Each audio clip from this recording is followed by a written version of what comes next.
Ferrari introduced an engine upgrade in the second half of the 2021 Formula 1 season, and we've now seen enough to try to determine its true value. Ferrari's upgraded hybrid system appears to have tipped the balance in the battle for third with McLaren, giving it the faster car in qualifying and race trim across the past 2 race weekends. The team introduced updated components within its energy recovery system at the Russian Grand Prix as part of a development direction it is pursuing for its 2022 power unit. At first, Ferrari wouldn't reveal the gains it saw on the grounds of confidentiality, but the more the upgrade has been used since then, the more we've been able to learn.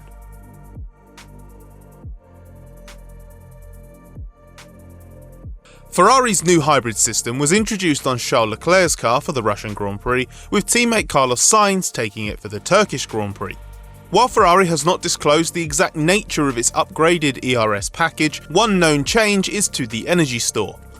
Ferrari has changed from a 400 volt to an 800 volt system in line with its rivals.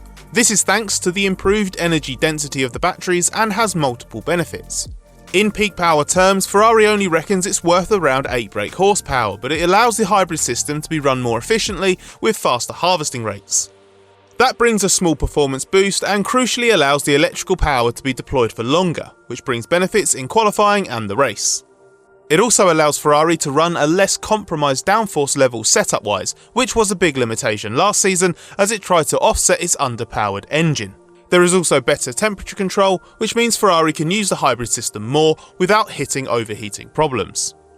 When we asked Ferrari team boss Mattia Binotto to explain the benefits of the new system in the United States, he said, "The power is always available through the straight, so you get the benefit from it at the start of the straight, but also at the end. It is certainly a big step forward. We still know that there is a gap to the best engine, but we believe that gap is not so dramatic." Some evidence supporting Binotto's claim can be found in car telemetry that we can give you a glimpse of. We've taken some of Leclerc's qualifying laps from the first half of the season and the last 2 with the new hybrid system to give a before and after style comparison against Lewis Hamilton's qualifying laps at the same races. We've picked Hamilton because Mercedes has so often been the benchmark for straight-line performance. If we take Portugal for example, you can see that the Ferrari speed holds on quite well relative to the Mercedes for most of the lap. But by the end, Leclerc can't maintain the speed on the run to the line despite actually being faster off the final corner. And this was a trend through the season until right before the new hybrid system came in. Here's the French Grand Prix for example, the British Grand Prix, and the Italian Grand Prix. Each time Leclerc exits the last corner well, but Hamilton's quickly going faster. If we compare them to Turkey and Kota though, we see that the Ferrari shows strong acceleration and top speed throughout the lap, right to the finish line. This data isn't conclusive and requires a degree of interpretation because it only shows straight line speed performance and can't account for factors like wing levels. But in this context, it's useful supporting data that suggests the Ferrari's not quite running out of juice in the same way it was before, which is why we've chased this data down and shared it with you. It isn't publicised over a Grand Prix weekend, and chances are you won't ever see it anywhere official. But that's why we're here, and we know plenty of you watching aren't subscribed and might want to come back for more of this. If that's the case, please subscribe and turn on notifications because we've got plenty more of this type of analysis that we want to share with you in the future.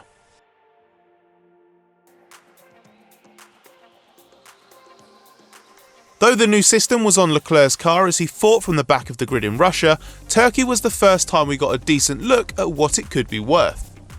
Leclerc qualified 4th fastest and fought for a podium, while Sainz charged into the points from last after his grid penalty for taking on the new power unit.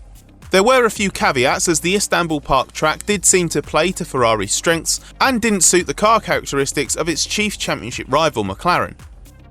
The speed trap figures also flattered Ferrari as Leclerc was fastest in qualifying in the race, but he was also running a low downforce setup, and in qualifying he got a huge tow from Sainz.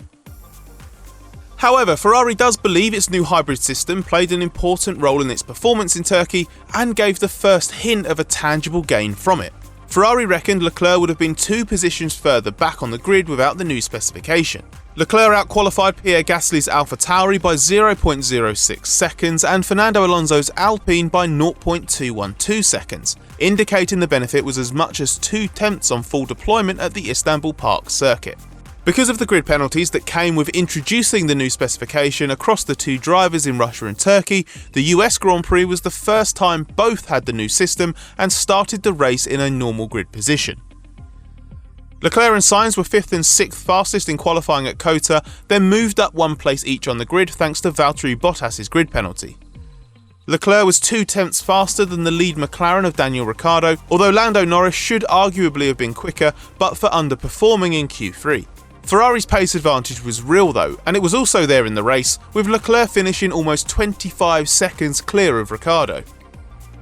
While Sainz finished behind Ricciardo, that was a consequence of losing track position early in the race, then losing out in wheel-to-wheel combat later on. Speaking after qualifying, Leclerc admitted Ferrari expected McLaren to be stronger in Austin, but that his performance shows the upgrades are working. He also described the car as competitive all-round as a result, and after finishing 4th, indicated that he feels the power unit has given Ferrari a small but significant gain. That means it's made good on Leclerc's initial hope that the upgrade would offset Ferrari's deficit at its weaker tracks and push the team clear of McLaren at stronger venues.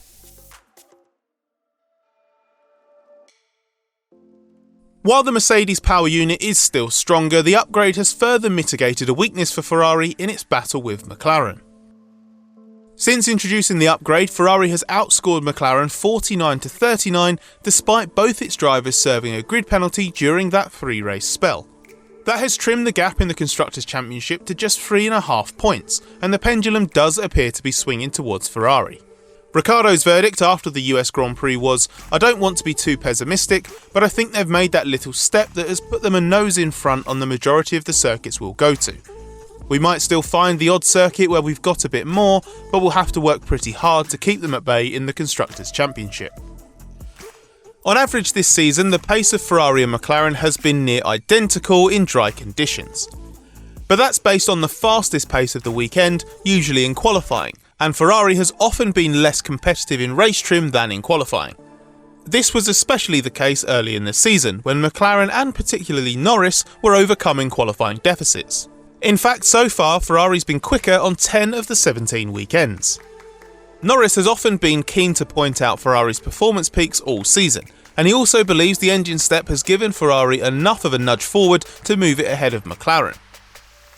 Given the relative performance is still close, the battle is still likely to go down to the wire as any advantage is small.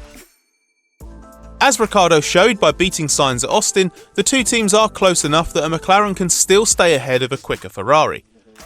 There could also be tracks where the performance sensitivities are in favour of McLaren, and it's important to note that McLaren did perform superbly at Monza and Sochi, where aero efficiency is particularly important. Nonetheless, this small swing in an extremely close season-long battle is not to be ignored, and it could prove to be decisive in the fight for third. What's more, given Ferrari says its main purpose with the new hybrid system is to gain experience for the 2022 car project, this is extremely encouraging beyond the fight against McLaren. Ferrari was known to be embarking on an ambitious engine upgrade for next year that included a new intercooler solution, the energy recovery system, and the combustion technology within the V6. At the first race in 2022, the engines will be frozen in specification until the end of the current formula, which will probably include 2025. So making a good step is hugely important to Ferrari after the team was severely compromised by technical directives introduced in 2020 in response to an FIA investigation into Ferrari's powerful 2019 engine. Ferrari had conducted 2 parallel development programs for the 2022 engine and was believed to have chosen the more innovative of the 2 projects.